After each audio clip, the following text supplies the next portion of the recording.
যে আমি আজকের এই প্রোগ্রামে যে কথাগুলো সৌরভ স্যার বলছে, আমি সৌরভ স্যারের কথাটা বিশ্বাস করবো কখন?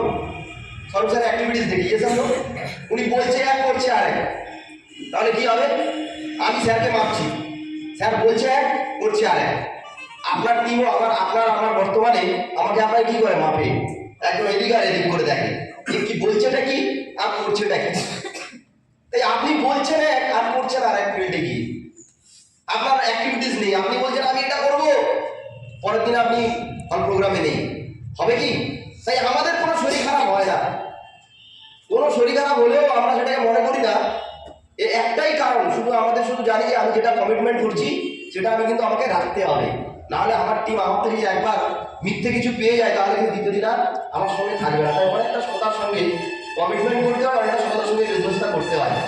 তাই মিথ্যার কোনো ধাপধারে আপনাকে থাকলে হবে না। আর আমরা ম্যাক্সিমামই এটাই করি, ওটা এক ধরনের প্রতারণা, টিমকে বলিয়ে আর আমি বলি একবারে আমি প্রতারণা করছি না। আমার স্বপ্ন অনেক, বাট আমি বাড়িতে ঘুমাই, হবে না ডিয়ার ফ্রেন্ডস। যেখানে যা প্রোগ্রাম হয় প্রত্যেকটা প্রোগ্রামে অ্যাটেন্ড করি এবং মানুষ নিয়ে যাবো, একা কোনো প্রোগ্রামে যাবো না, এটা আমার ডিউটি। যে আমি আমার কাজটা করে, অনেক মানুষ বলে আমি ডাকলে আসে না কোনো মানুষ, ডাকলে কোনো মানুষ আসে না, মানে আপনার মধ্যে কিছু নেই ডিয়ার ফ্রেন্ডস। আর বলছেন এই কথাটা, আপনি মোটিভেট করতেই পারছেন না মানুষকে, আপনার কথা ব্রেন পর্যন্ত পৌঁছাচ্ছে না ডিয়ার ফ্রেন্ডস, আপনাকে বেশি বলতে হবে।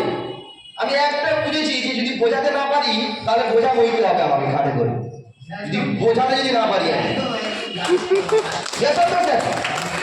বোঝাতে পারছি না তার মানে বোঝা বইতে হবে।